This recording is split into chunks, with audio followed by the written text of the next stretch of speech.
IVF treatments పై 20,000 discount. Doctor consultation మరియు ultrasound scan ఉచితంగా అందిస్తున్నారు. 49 అంటే సంతానం, 49 అంటే సంతోషం. వెంకన్న ప్రెస్ మీట్ లో నిన్న వ్యాఖ్యలు చేసిన ఈ వ్యాఖ్యలు ఏ విధంగా చూడవచ్చు? ఈడు మనిషి కాదు, ఒక రాక్షసు ఆకారం ఉన్న మనిషి. విజయవాడలో అమ్మవారి గుడి దగ్గర సైకిళ్ళు నిలబెడితే సైకిళ్ళు బెల్లన్నీ దొంగతనం చేసుకొని అవి అమ్ముకొని కొబ్బరి చిప్పలు అమ్ముకునేటోడికి పనికిమాల ఏదో పనికిమాల మాటలు మాట్లాడతావు. నువ్వు చెప్పినంత మాత్రం అవద్దా? నువ్వు పోయినసారి కూడా 2019లో వెనక నుండి తొడగొట్టావు, గుర్తుందా? 140 సీట్లు మాయే, గెలవకపోతేనే కృష్ణానదిలో దూకుతానన్నావు. మరి ఎన్నిసార్లు దూకావు కృష్ణానదిలో? ఎన్నిసార్లు మీడియా ముందు వచ్చి తొడగొట్టావు 140 సీట్లు మాయే గెలుస్తామని? ఒక మాట్లాడడానికి కూడా ఒక హద్దు పద్దు ఉండాలి. తొడగొట్టేటోడు ముందు నుండి కొడతాడు, నువ్వు వెనక నుండి కొట్టావు కాబట్టి వెనక్కి వెళ్ళిపోయింది. 23 సీట్లకు మిమ్మల్ని పరిమితం చేశారు. రేపు కూడా 4 సీట్ల నుండి 8 సీట్ల వరకే మీరు పరిమితం. మీ కలగనబాకు. మా పార్టీ వస్తుంది, చంద్రబాబు నాయుడు ముఖ్యమంత్రి అవుతాడు, ఏదో కుక్కలాల ఒరిగి ఆడు మీరొకడు, వాడు వర్ల రామయ్య ఒకడు.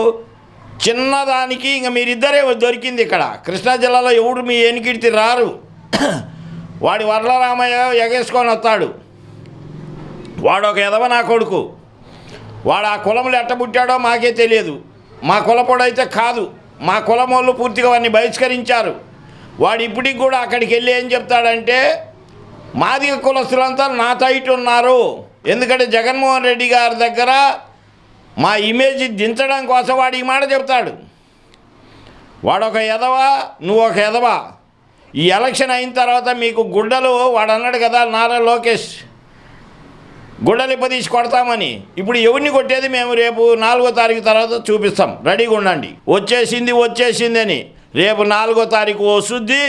మీకు ఎక్కడ బగల కొట్టాలో అక్కడ బగల కొడతారు. ఎవడి డ్రాయర్లు ఇప్పదీయాలన్నారో ఆ డ్రాయర్లు ఇప్పదీస్తారు. మీ 2 బుక్కులన్నీ తీసుకొచ్చేసి ఎవరికి ఇస్తారో అప్పుడు చూద్దాం. లోకేష్కి పార్టీ బాధ్యతలు అప్పగించాలనేసి కూడా చెప్తా ఉన్నారు బుద్ధాయన. మరి ఏమైనా పార్టీ బాధ్యతలు అప్పగించే అవకాశాలు ఏమైనా ఉన్నాయా? లోకేష్కు పార్టీ బాధ్యతలు అప్పగిస్తే ఆ ఉన్న మైనస్ కూడా తొందరగా క్లియర్ అయిపోద్ది. పార్టీ మూసేసుకోవడం మాత్రం గ్యారంటీ. మేము కూడా కోరుకునేది అదే. అట్టటోడికే అప్పచెప్పాలి. అచ్చెన్నాయుడు అయితే చేయడు. వాడు ముందే చెప్పాడు పార్టీ లేదు బొక్క లేదన్నాడు. ఆ నుండి తీసి లోకేష్కి ఇచ్చాడు అనుకో, పూర్తిగా డోర్లు వేసుకొని మీరు పోయి హైదరాబాద్లో ఉంటారు. ఇక్కడ ఆంధ్రప్రదేశ్లో ఉన్న టీడీపీ పార్టీ ఆఫీస్కు తాళాలు వేసుకోవడము, అది కూడా గవర్నమెంట్ దాంట్లో కట్టారు కాబట్టి అది మేమే హ్యాండ్ ఓవర్ చేసుకొని మేము ఏదైనా సంత పెట్టుకుంటాం. పశువులను గేదెలను అమ్ముతారు చూడు, అటువంటి ఏదన్నా మీ ఆఫీసులో సంత పెడతాం. అది మాత్రం గ్యారంటీ. జగన్మోహన్ రెడ్డి గారు ఏంటో 2019 నుండి 2014 వరకు 2024 వరకు ఆయన ఎటువంటి క్రిమినల్ రికార్డు లేకుండా ఆంధ్రప్రదేశ్ ప్రజలకు ఎంత మేలు చేశాడో ప్రజలందరికీ తెలుసు.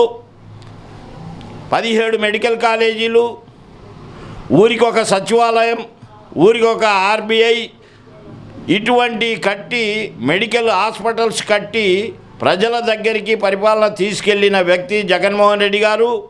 రాబోయే 30 సంవత్సరాలు, ఇప్పుడు ఈ 5 సంవత్సరాలు తీసేసినా ఇంకా రాబోయే 30 సంవత్సరాలు మాత్రం జగన్మోహన్ రెడ్డి గారి పరిపాలన కిందనే ఆంధ్రప్రదేశ్ డెవలప్ అవుద్ది, చేసి చూపిస్తాడు.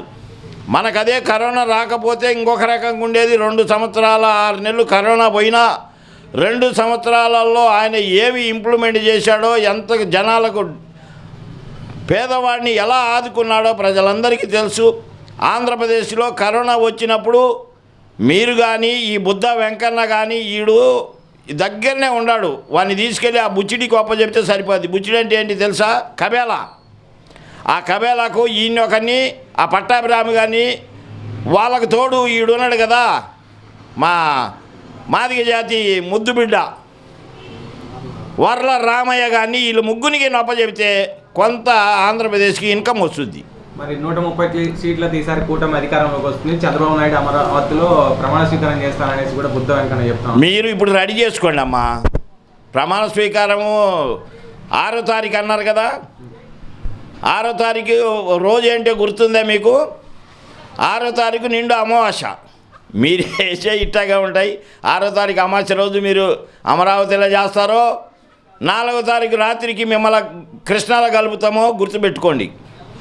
బుద్ధ వెంకన్న అనేవాడు, పట్టాభి రామ అనేవాడు, వర్ల రామ అనేవాడు ఈ మూడు జాతులకు చెందినవి.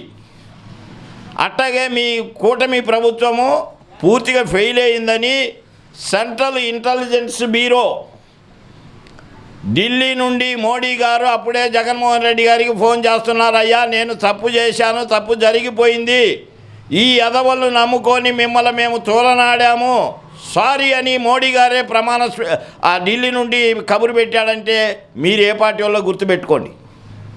మిమ్మల్ని ఎక్కడ పెట్టాలని అక్కడ పెడతాడు మోడీ గారు. అమ్మ వదిన ఉంది కదా, వదినమ్మను కూడా 4వ తారీఖు 6వ తారీఖు ఆమె రిజైన్ చేసి వెళ్ళిపోక తప్పదు. బీజేపీకి 1 సీటు రాదు, 1% ఓట్లు కూడా రావు.